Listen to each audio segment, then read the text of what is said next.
Welcome to the Unitarian Christian Alliance podcast, episode 17, Fellowship Effectively, Less Frequently, with Kenny Willenburg. I'm Mark Kane. The UCA consists of folks who believe that the Father is the one true God. Jesus is the promised Messiah, the Lion from the tribe of Judah, the sprout from the root of Jesse. Jesus has a God. How about that? Jesus having a God is as natural a concept to a Unitarian Christian as Jesus walking on two legs. There is something remarkably pleasant about reading the simple passages in Scripture and just enjoying them for what they say.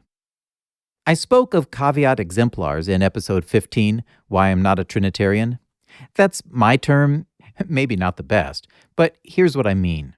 Caveats act as stipulations which redirect the reader to the truth and protect them from what is likely to be a simple-minded reading of the text.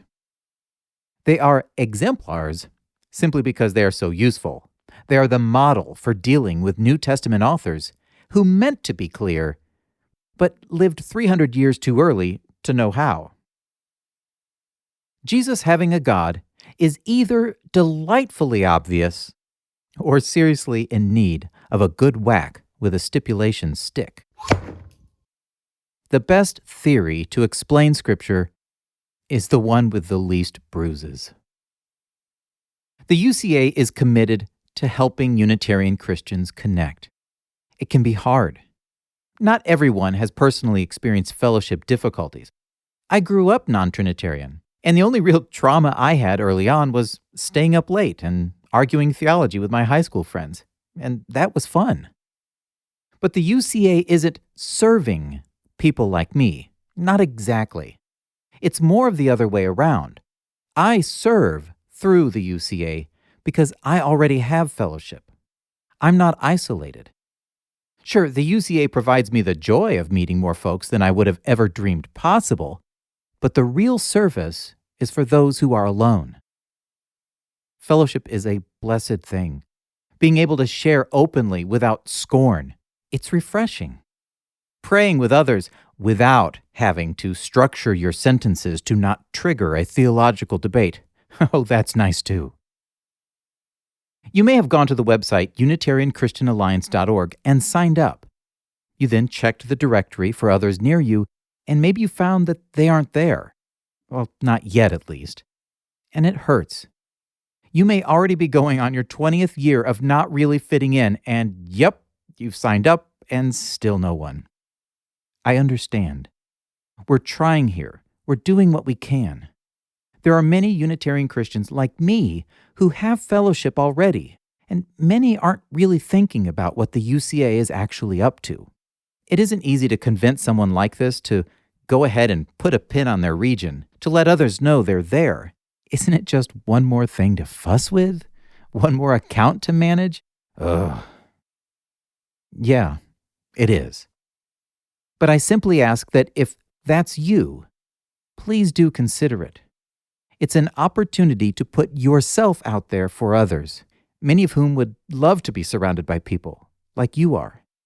People who talk about, sing about, and pray to the one true God through His Messiah, our Lord.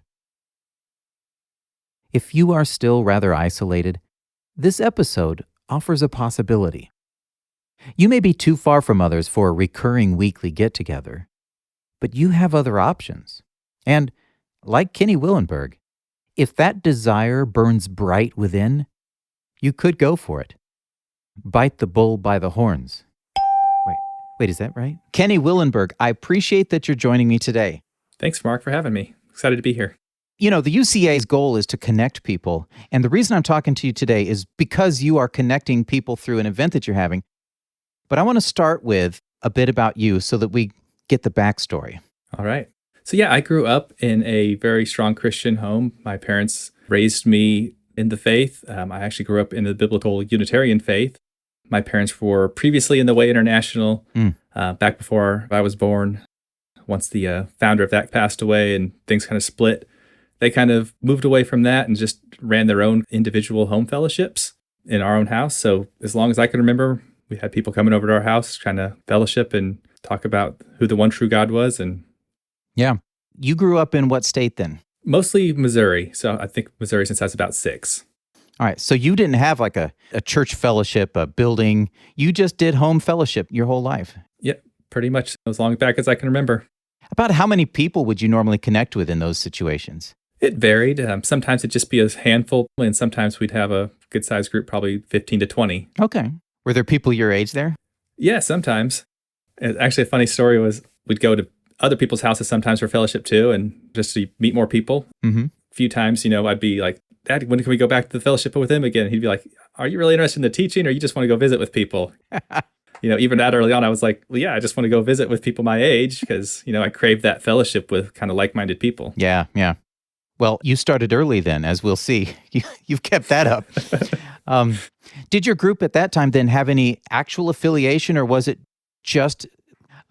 It was mostly just kind of remnants of people that had been in the Way International previously, or maybe a few other groups that were somewhat affiliated, but there wasn't really like an official group to be a part of. And honestly, I didn't really know if there was other biblical Unitarians out in the world, really. Always kind of felt pretty isolated. Mm.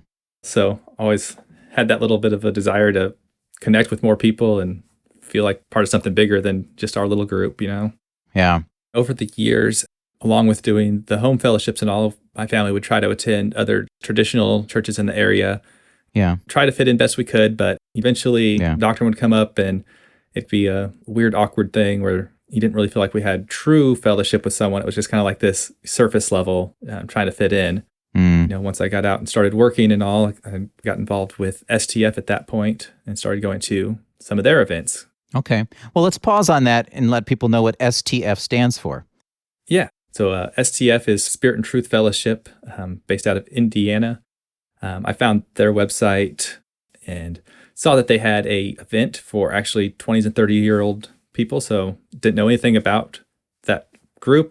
I reached out to Jackson, who was one of the planners of that, Jackson Trigg, and he kind of filled me in the details and just took the chance and drove out to Indiana for a weekend. Met a whole bunch of people that I'm still friends with today.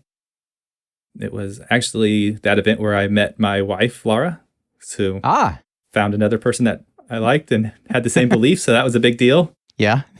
She actually lived in Arkansas at the point, so that was only one state over. Started driving back and forth and meeting up. I got to know each other's families, and she actually had a home fellowship that she was attending in that area with very similar beliefs and such. So I'd attend that with her when I was down there, and she'd attend our home fellowship when she came up to visit us. And one thing led to another, and got engaged and married, and so life goes. Yes, it does. Do you have some children? We do. We have a 7-year-old daughter and a 4-year-old son. Oh, very nice. So you're still living then in Missouri? Yes. Yeah.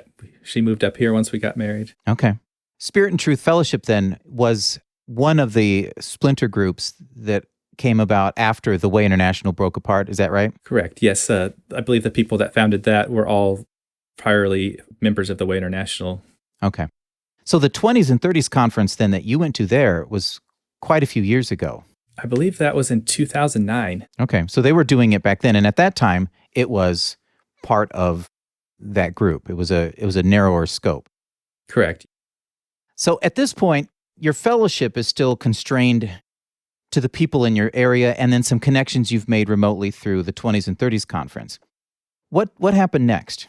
So we kept doing the home fellowship idea with my parents in the area and, inviting everyone we'd meet, and some of them would join up. Sometimes the doctrinal issues would come up. They wouldn't jive with us. Other times we'd fellowship for a long time till people would move away. But yeah, it was always a smaller group, and we always craved more fellowship and having more connections, especially in our own age group. So Laura and I actually decided, let's try to do like a 20s and 30s age group get together in Missouri, just because there wasn't much else in that age range going on that we knew of. Yeah. So we kind of scheduled out one of those and hosted a little event at our house. Very cool. So this would be stage 1 of your event planning career. Yeah. Part of the goal of this is I want people to see what you did to help them think about things that they might do. You started a gathering in your area. How did you decide the content of the event? How complex or simple was it? It might be a model for somebody trying to do the same thing. somebody who might be a little too far to drive every Sunday, but not too far to drive once a month or once a quarter or even once a year. So how was that event configured? Great question. It was a very simple event in a lot of ways. So Laura and myself, for the most part, kind of planned the event for start to finish. Okay. My parents helped out too because they're in the area. It was pretty simple, pretty small. We did invite everyone we knew in surrounding states. We originally wanted it to be primarily for 20s and 30s age group, but it turned out a lot of the people that were interested were actually in other age groups and also looking for someone to fellowship with. So we had found some people that were in Missouri that we had never met before, so they made it out. Oh, wow. We had people come from Iowa, Kentucky, which was the Truitts. They made it out. Actually, interesting with Missouri is there's like 7 states that border it, so we have a lot of neighbors. Oh, my. We actually had Jackson and Hannah Trigg, who we had met at the first STF 20s and 30s conference. They actually made it out all the way from New Mexico. Oh. Very long drive. Oh, yeah. So it was a great event, very simple. We just kind of planned out some basic meals. We invited some of the people that were coming out to actually share and teach at it. So we didn't have any super high quality production or anything like that. It was just more of a get together, eat together, fellowship, get to know each other. So was this in your house? It was, yeah. We think it was something around like 25 people is all. Okay. So not a real big group, but... Did it go overnight or was it all packed into one day? I believe we did a Saturday and then like a Sunday morning. Okay. Yeah, that's nice and simple. It could be even probably simpler than that if somebody else wanted to try something. Just say, we'll do it for an afternoon. You know, you could get people who could drive 2 hours in the morning and then drive back that night. So there's a lot of possibilities for people. Yeah. There was a simplicity to it that kind of made it more organic, allowed us to connect to each other rather than it being like this conference where it's sit down at this specific time, everyone listen to a speaker, and then you go your way. Yeah. So some ways I think keeping it simple if you're wanting to connect is the best. But really you could make it as simple or complex as you want. I mean, you could literally just invite people over for a barbecue once a month and just fellowship about the scripture and who God is and what's going on in each other's lives. I think there's a lot of value to that. Was that something you repeated or did you just do it the one time? So for that, we just ended up doing it the one time. But at that event, we got connected with Truitts and the Triggs. We kind of said, hey, it'd be really nice if we could connect together more often and find a way to stay connected. So we actually, by kind of the idea of John Truitt, started the virtual fellowship together. And all of us stayed in contact that way. Maybe a year or two later from that, John Truitt decided to kind of have an event at his house. Okay. Being located in Kentucky, he's a little bit closer to a few other groups, so we had a little bit better chance of getting more participation that way. So we started planning kind of a 20s and 30s conference at his place annually. So I think the first year we did that was 2017, I want to say. Okay. And then we've been doing it ever since. Okay. At this point, the event wasn't a kind of a throw the doors open for Unitarian Christians. It was still related to the people who had been connected through the Way International in the past. Is that right? For the most part, I don't know that we really intentionally did that. It's just those were the people we knew at the point. Okay. So we know that the reason that you're on the UCA podcast in the first place is because the event as it's structured now is much broader than your original group. When did that transition happen? Yeah, so the first year we did it was a fairly small size group, mostly because it was Spirit and Truth Fellowship people and, X-Way group people. But at that event, we kind of had this idea, let's make this bigger and connect more and more people. And over the time, especially John Truitt had started reaching out to these other groups and getting connected with them. Everyone was really excited to find out that there was a whole other world of biblical Unitarians out there. Yeah. This was before the UCA, so you couldn't just pull it up on the map and be like, hey, here's some people to reach out to. How did you find these people? Yeah, so some of it was just through Facebook. Have a friend in common with someone else and that has another friend. So it kind of just grew from there. Okay. So after the first year, it was officially deliberately bigger. Yeah, we wanted to make it as inclusive as possible. And with the focus of trying to reach out to different groups, we tried to kind of narrow it to, being more fellowship oriented and, encouraging and uniting people and connecting people, especially on the idea of the one true God, rather than trying to say, we want everyone to agree with us 100% on everything. It was more like, let's just unite on what we agree on. And we can talk about what we disagree about, but it's not like a big issue about it and try to just be divisive. Let's try to unite people. Yeah.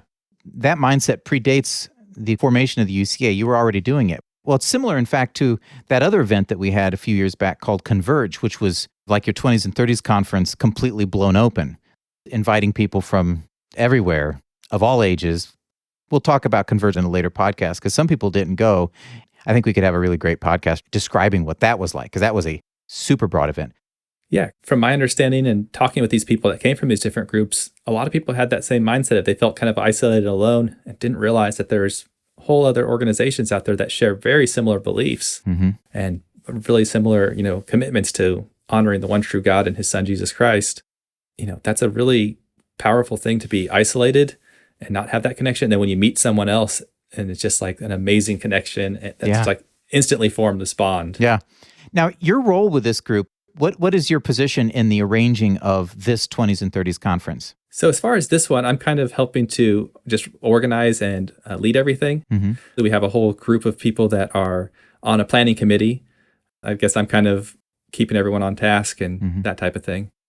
What are some of the things you're doing in the design of the event, in the way you've laid it out and how you've structured it, that facilitate this broader outreach scope? One of the ways we do that is we try to make it focused on fellowship and connecting people. We don't have a agenda as far as trying to indoctrinate anybody to a certain belief or anything like that. It's more of, let's get together and encourage each other. Something else that we've done is try to be deliberate in who we invite to come speak at the event. We try to bring in people from different groups and different organizations, so you have a different variety of opinions and speakers. If someone has someone from their group that they know and they trust and they know that they're going to be speaking at the event, they're probably going to be more likely to come out and listen to them than if you just say, hey, come listen to me. I'm going to talk to you the whole time. When you talk about speakers, is it like a service or just somebody who's there? I mean, it's in a home, right? It's not like you have a sanctuary. Yeah, it's a little more informal. I mean, we do typically kind of set some chairs up and arrange it where you have someone up in front speaking to the group. It is in a home, so it's kind of a big living room area. So it is a little bit more of an intimate environment, not have someone up on a stage preaching down at you or something. But usually, as far as like the sharing, we leave it pretty open. They decide what they would like to share. Okay. We usually have a theme and ask them to keep it in line with that. But it's not so much of a sermon as someone sharing maybe their experience or something they see from the Bible or a different way of viewing things. What can somebody expect if they came to a 20s and 30s event? Yeah. So each year we've tweaked it just a little bit more, try to make it better and improve it each year. We do have a planning committee that tries to organize different things, different activities, as well as the teachings. So we want to have teaching that people can come and learn something and experience that. But we've really tried hard to make it also an experience where people can get to know each other, where they can fellowship, just hang out, visit, and build those connections. So we purposely have built in a lot of free time, and that could be anything that people kind of want to do in that free time, but we also will try to offer some more structured activities as well. And that could be anything from going out and playing disc golf, going to a coffee shop. Skydiving? Not done that one yet. Well, all right. One of the things that I enjoy is just going to the brewery and hanging out with some people and just talking about the Bible over a good craft beer with some people. And people might give you some funny looks like, why are these people here talking about the Bible? But it's a good time. It's just to relax and just be real and share your heart. It tends to be one of the favorite parts of the event each year. A lot of people like to go and hang out. So I don't know about these people. But how many days does this run now? Is it still just a one-night event, or do you have it stretched longer? Yeah, so typically we're doing 2.5 days. Oh. Friday, Saturday, and then Sunday morning. Get a good full-size event in there, especially if some people traveling a little farther. It's nice to give them their travel's worth. Yeah, that makes sense. Of course, we eat together. I know John Truitt's all about making great food. He's been perfecting some barbecue and that type of thing for years now. So eating together is a big part of just fellowshipping. We typically also will do communion together at some point. I believe it was last time we did a foot washing together with everyone. Wow. Typically we'll have times as well for praying and ministering for people. Just meet with a little small group in a more intimate setting where it's not just in front of everyone in the whole group. Yeah. This year, we're actually trying to do something a little bit more specific with small groups, where we're going to pair each group off into little smaller groups to really try to build a deeper connection within those groups of 5 to 10 people, where people do get like that lasting, deep friendship. All right. So, Kenny, if somebody was thinking, maybe we could pull this off out here in North Dakota, Newfoundland, wherever they might be, what would be some of the things that you would suggest they think about as they make these plans? Just from your own experience, you've done it enough years in a row. Yeah, well, first off, I would just encourage someone that's thinking along those lines to just give it a shot. Worst you have to lose is that no one shows up. Most likely you'll find somebody that's also desiring to have that connection and willing to make the drive out and meet up. And it is a lot of work. The organization, the planning, The process, you'll want to start that months in advance just to make sure there's time to not just get organized, but also to invite people and get on their schedule. Hmm. As far as like the specifics of the work, it's just a lot of setting things up with a schedule, picking the date, filling in the content of what you want to do with the event, and just either if you're going to schedule out and be kind of rigid with that, or if you're going to have free time, I think it's best to be deliberate with that and kind of give people some guidance in what to expect and what they can look forward to. Because if you just tell people, hey, we're going to have an event and don't really know what it's going to be yet, they're probably not going to be super interested in attending. But if you can give the details of, hey, we're going to have lunch together, we're going to go and do this activity together, we're going to study the scripture in this area together, encourage each other this way, I think that really does help. I think probably the biggest thing is just connecting people and letting them know about it. Sometimes that's the hardest thing, is just getting the word out there. Different Facebook groups. If you have other people that you know of, and even in other areas, reach out to them, let them know, and they might know other people that are closer to you and send them your way as well. But then I would say just don't have huge expectations of it has to be a certain way. Be willing to adjust to the demand that you see. So if there's only a handful of other people that are interested in it, maybe start off with an afternoon barbecue once a month, or even less frequent than that. Because I think once you start building a connection with other people, things tend to naturally just grow out of that. One of the advantages of the UCA Directory that we put on UnitarianChristianAlliance.org, if you sign up there, anybody can reach out to you through that contact form and you get an email from them. Sometimes on Facebook, you might see somebody, hey, I live in Northern Nevada. Is there any Unitarian Christians around here? Well, that's fine to mention that in Facebook. But after that conversation drifts down after 3 days and nobody sees it anymore, you might not actually be catching everybody in Nevada. But if you look on the UCA website and you check your area, you might see 6 or 7 people that you can send an email to. As long as they can get their email, you could tell them about an event coming up in a few months. Yeah, absolutely. I think the UCA is a really great tool for just that type of thing, trying to network and connect with other people.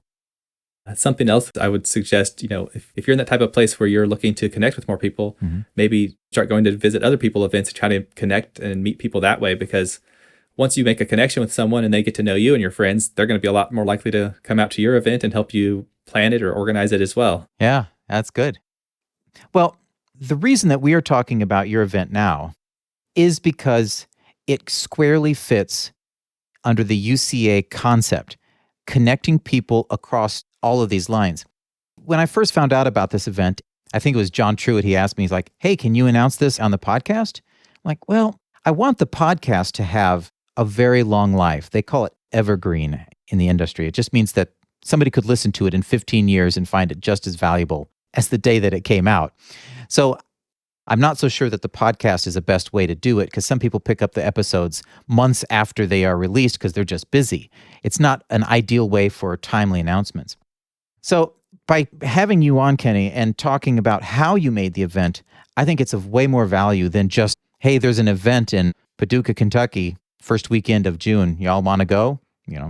Right, yeah. And as much as we'd all love to have everyone attend this event, even more so, we'd love everyone to start having their own events rather than there be one 20s and 30s conference. In Paducah, Kentucky, we maybe have 5 or 6 or 10 throughout the country. That's all spread out. And I'd love to attend as many as possible that I could go to. Oh, yeah. Yeah, that would be a nice excuse to travel, actually.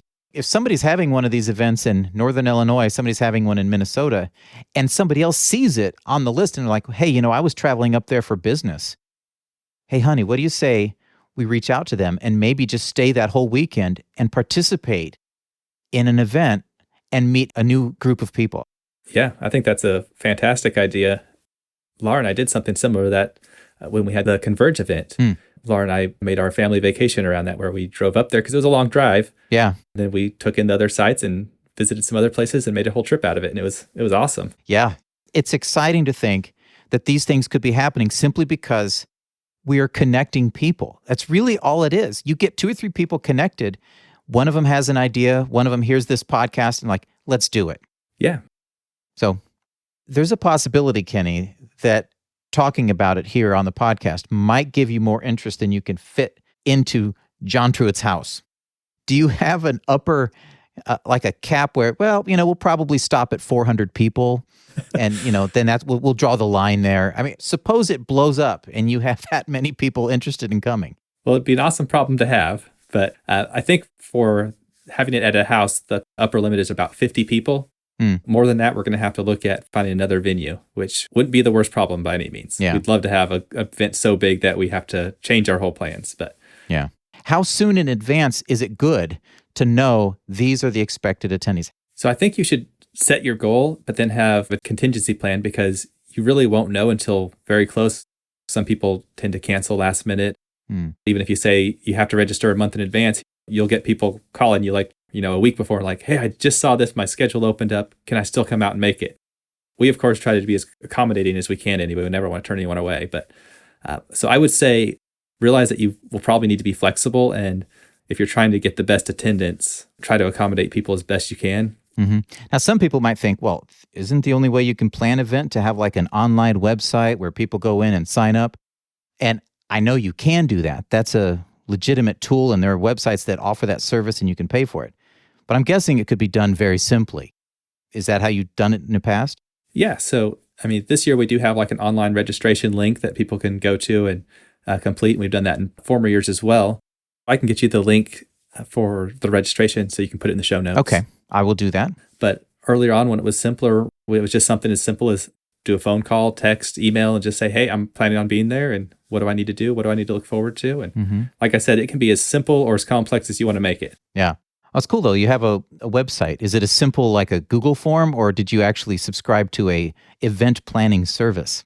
So what we've got this year is just a survey through, I believe, MailChimp that we can promote that out on Facebook, and people can get that link and just complete the little form, and it emails us the details and kind of adds them to a list. Okay. Yeah, that's nice and simple. And I know Google Forms are like that too, where you could just set up a handful of questions and just share the link and wait for people to fill them in.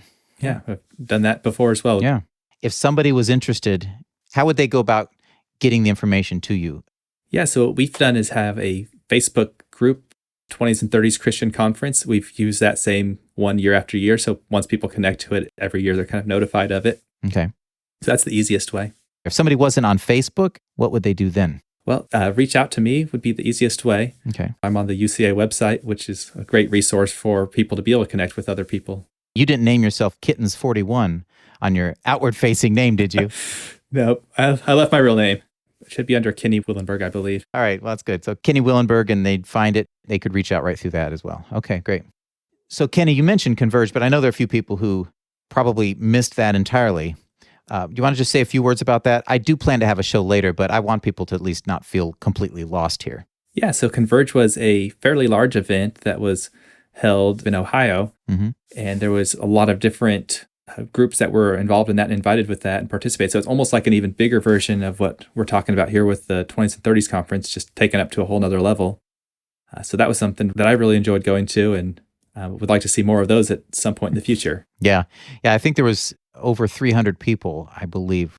It spread a wide gamut. We had some people that came from overseas as well. Yeah, I do want to have a whole show about that, because that event was part of, I think, what sparked a lot of interest in a lot of people. It was like, wait a minute, we could do this more often. And hey, there are a lot more of us out there than I originally thought. I'm going to have that be a topic so that folks can really sense what that was and how it meant so much to many people who came. Awesome. That was in 2019, thankfully before COVID hit, so that we actually could do it. Yeah. Well, this is great. Well, Kenny, I appreciate that you could share these details. Is there anything you would want to add to encourage people who might still be thinking about this and maybe teetering a little bit? Yeah, I would just encourage people to step out and do it. I don't have any special skills or training in this, and I'm pretty rough around the edges, but you know what? I just did what I could, did my best, and learned and grew from there. So if I can do it, anybody can do it. I would encourage you, if you can link up with someone that's good at that type of thing and good at planning and, just work something out together. It's definitely worth it to meet and connect with other people. That's excellent. Kenny Willenburg, I appreciate it. Thank you very much. Thanks so much for having me. I got 2 responses to episode 16, Bible Feed Podcast, with the 2 Christadelphians from the UK. Hi, this is Andrew from the UK, also from the Midlands. I'm very impressed with your UCA podcasts, enjoyed them, and I've listened to, I think, almost every one of them. I was most impressed that you've chosen to speak to Christadelphians, being a Christadelphian myself. However, I was very surprised to know that Dan and Mark were doing a podcast themselves, because I had no idea. So I wonder how much else is being done by Christadelphians along these lines, but I don't know about. Anyway, thank you very much for enlightening me with regard to that. I've got even more podcasts to listen to. God bless you in your efforts, and yeah, have a great time. Thanks, Andrew. I love moments of delightful discovery, just like this. My dad used to sometimes ask at the dinner table, "What was your serendipity today?" A serendipity is a happy, chance occurrence, an unexpected bit of joy that dropped in on your day just for smiles.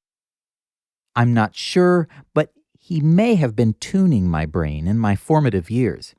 He may have been training me to detect and delight in small happy surprises. Because now, I find them everywhere, and I find joy in some of the silliest, smallest things. Thanks, Dad. Pretty much every experience I've had putting this podcast together has been soaked in and pickled by serendipity. It's been a hoot. You have helped make it that way, and I appreciate that. Mark, this is Kent Wheeler again. Enjoyed your broadcast. That was really good. The thing about it is that the ones I've had experience with, the Christadelphians here in town, they're not real friendly. So I just wanted to tell you that. But anyway, I'm still on my journey, and I really enjoy your programs. I think you're doing a good thing. Thanks for everything. Bye. Thanks, Kent. This is a virtually universal problem. Dan acknowledged it in the previous episode. We are talking about people, and no matter what form or shape a fellowship may take, no one is impervious to becoming very inward-focused. Your experience with that one group is unfortunate, but it is an example for all of us to reflect on. There, but by the grace of God, go I. It isn't just other people who close off outsiders. We do it too. Or at least we are entirely capable of doing it, and sometimes we just need an excuse to do it. New people can be messy. They can say things we don't agree with.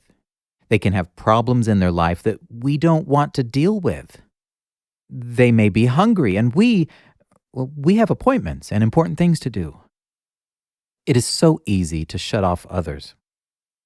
So, the right response, Kent, to this kind of situation is to resolve with even more determination to not let this happen to us. I'm humbled every time I read Jesus' depiction of Judgment Day in Matthew 25:31. He separates the sheep and the goats not based on their statements of faith or the name of their denomination. He talks an awful lot about caring for people in need. Man, that is so much harder than signing a statement of faith. Hang in there, Kent. Love others and do good at every opportunity. We have a king who thoroughly gets what we're dealing with here. He's our own brother who loves us, and he's sitting next to God now and helping us endure to the end. He'll get us through. Also, what makes this UCA thing so cool is Dan Weatherall from the UK, the Bible Feed host from the previous episode. He's chatted with Kent just to see if there's anything he could do to help. Just think about that. Someone in the Central Plains of the USA is talking with a guy from the UK. That's serendipitous. People are people, and sometimes we meet them and just have to turn around and move on. At least now we have a new tool in our fellowship-finding toolbox, the UCA. With more opportunities to search around, you don't have to settle with whatever Unitarian group is up the road. Sometimes you don't really want to. Some groups are not healthy. You are not obligated to stay someplace like that.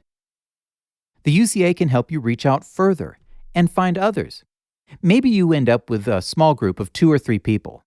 Maybe the 3 of you see the other 12 that are within a 4-hour drive. Maybe you might consider firing up the barbecue to have an adventurous day making some new friends. Kenny, thanks for taking the time to talk about what you do. Your desire for reaching out and connecting is clearly evident. Thanks for taking that impulse and doing something with it. You're making a difference for others, And it is infectious, in a good way. Not to be confused with other less desirable types of infectious things, which may be a topic in this, the year of our Lord, 2021. But thanks, Kenny. May God bless you in your truth pursuits. I hope this podcast serves you well.